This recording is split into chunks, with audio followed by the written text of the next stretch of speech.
Nigeria, terrorizing Burkina Faso, terrorizing Niger, terrorizing, Mali, Chad, right? They are also terrorizing Benin Republic. Oh. The northern part of Benin Republic, the Benin soldiers are dying like almost every day too.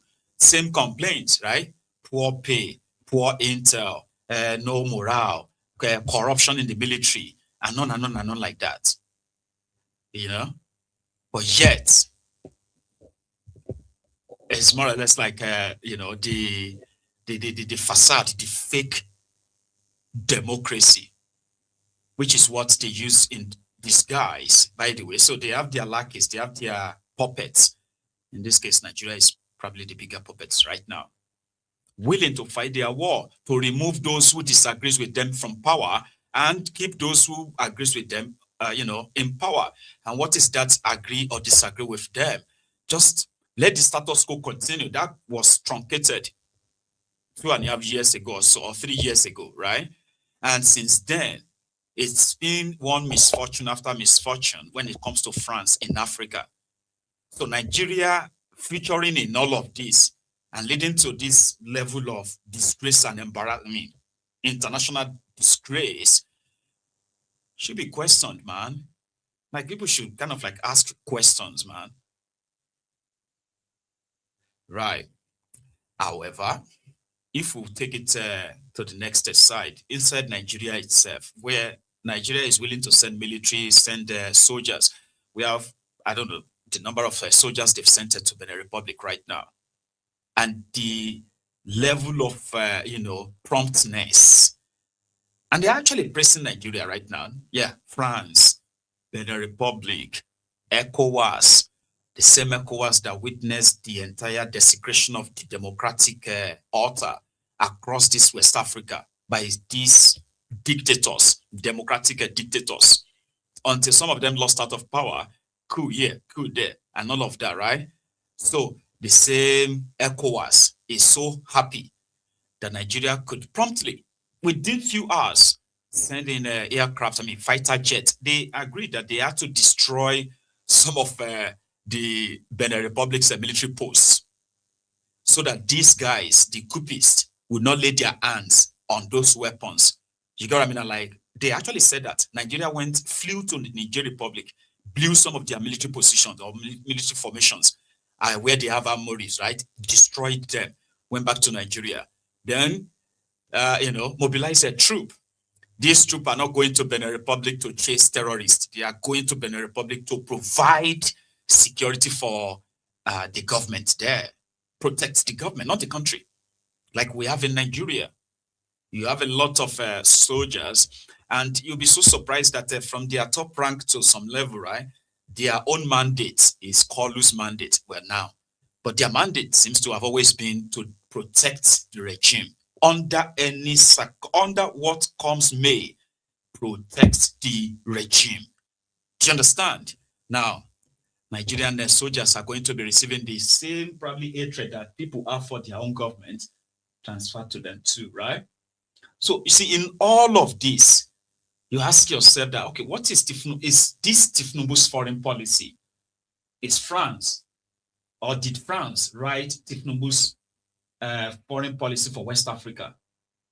That right now they are not looking at the destruction that these guys are doing in their different countries. They are doing to opposition, they are doing to the same democracy, but because they are on the side of those we call the exploiters, they are puppets. On the side of the exploiters, automatically gives them, a kind of immunity. It is the day they decided to go the other way, then suddenly the colonizers will be like, no, you've been a very bad government. We need to get rid of you now. But if you can always let them have what they want. And what do they want? That they have not actually been accessing anyway. What do you think they want? Kolu signed off an MOU that French companies should go to Nigeria and have access to rare earth minerals. So they have that on their plates. Another fugitive, Shaguri, is living in France. He's a billionaire. He's currently executing over $13 billion worth of road contracts under call in Nigeria. So what do you think they want that they don't already have? That they still pretty much, I mean, they don't have in Nigeria, that they still want to keep the entire region burning as it's been, man. If you see the destructions that the terrorists in this axis are doing in Burkina Faso, in Mali, in Benin Republic, in Niger, if you see what they are doing, I mean, I'm talking about not just the killings of what do you call it, the civilians. So I'm talking about the level at which the carnage they are wrecking on the military formations, soldiers that they are killing in that axis weekly. Fear will catch you. But they are not giving up, because to them, they believe that all these guys are harmed by the, you know who. You get what I mean? Like, if they wanted to help them, they would help to disarm these terrorists and get rid of them. But because the government in power, they are not in time with the government, I mean, in good time with the government in power. So therefore, let the country burn. Or better still, start a civil war or another coup or something, anything.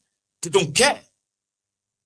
And the supposed big brother, Nigeria, is actually now like the big toddler that, that is swinging to wherever they want it to swing to. Right? So 11 Nigerian military men are still in detention in Burkina Faso. Yeah. And right now, the impression they are giving us is that this was not just a C-130 aircraft, military transportation, military transport plane, right? So they are telling us that they know it's more than that. Burkina Faso is not saying much. It's more or less like they are maintaining their own internal, what do you call it, like law and prosecution and what have you in dealing with this. Nigeria, on the other hand, they dropped the lumber and they just went straight to sleep. Now, media is not asking them, like, this is day 6. What happened to this 11? What is the name of this 11 military personnel on board?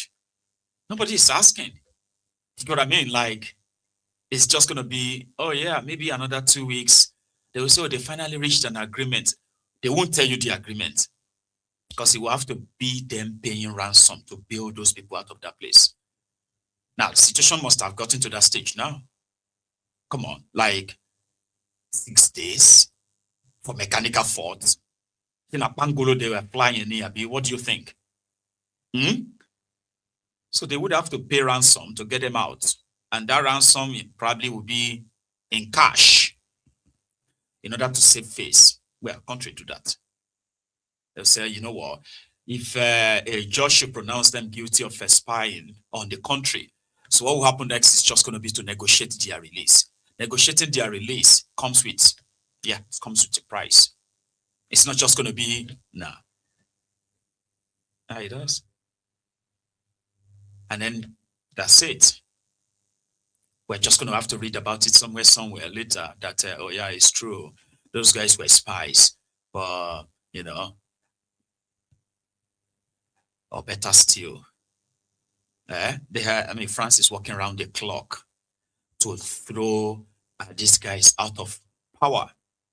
And what is it that they want to do again? For example, like what exactly is France missed in doing for these countries in the last 60 years that they just remember that, they have to do now?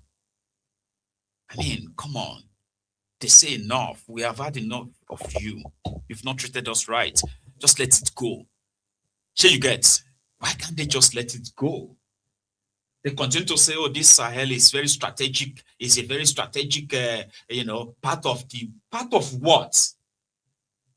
Of what you've been taking for decades that has never benefited them.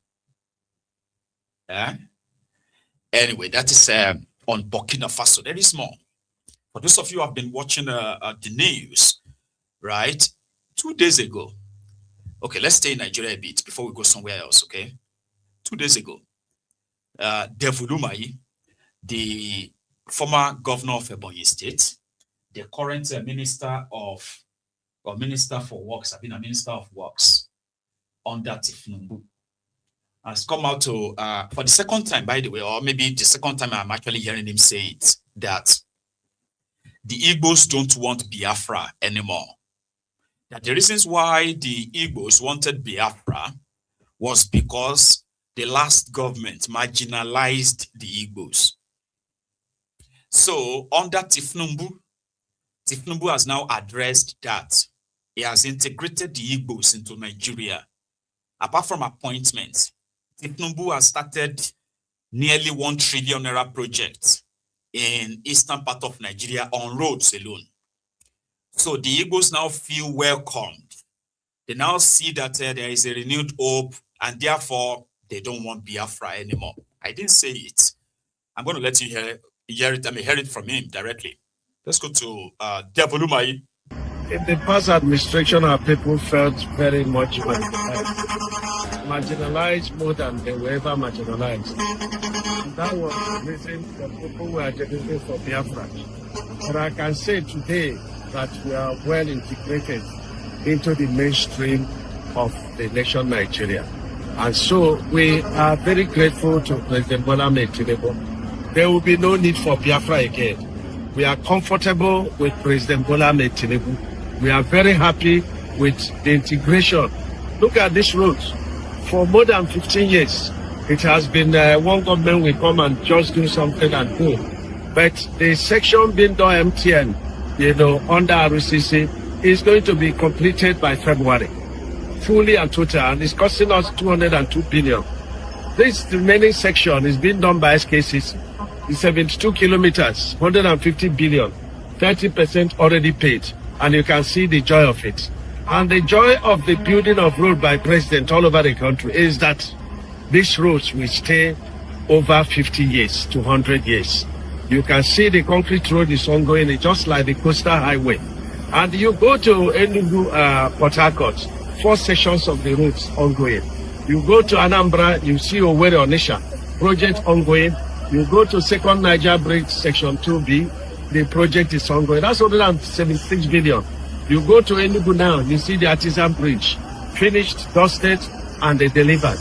You go to the Depot Junction, the biggest flyover in Southeast is going on there. And that is President Bola Tinubu. And you see Enugu Abakaliki, 183 billion. That project is ongoing. What about the legacy project of the president? We have the third one. And as of today, 424 billion is been paid, it's been awarded, and that is for section 123 kilometers running from the Ndibe beach in Ebonyi State and going to Benue border. These are the reasons why I say we do not have any reason again to agitate for Biafra. He that has started this great and beautiful thing, President Bola Tinubu, he will continue it. Even those that don't want us to take a rightful position as Southeast people, God has opened the time. This is our time. And this is the time that God has sent President Bola Tinubu to reintegrate our people. And we are very happy. It is not all about appointments. And even if it comes to appointments, this Minister of Works, this minister that the president is using to do works in all the political zones, the Southeast is benefiting very well. We cannot be the first, and yet we are not the last. But in the past, we are not just the last. We were forgotten, we were not remembered. But the president has done that.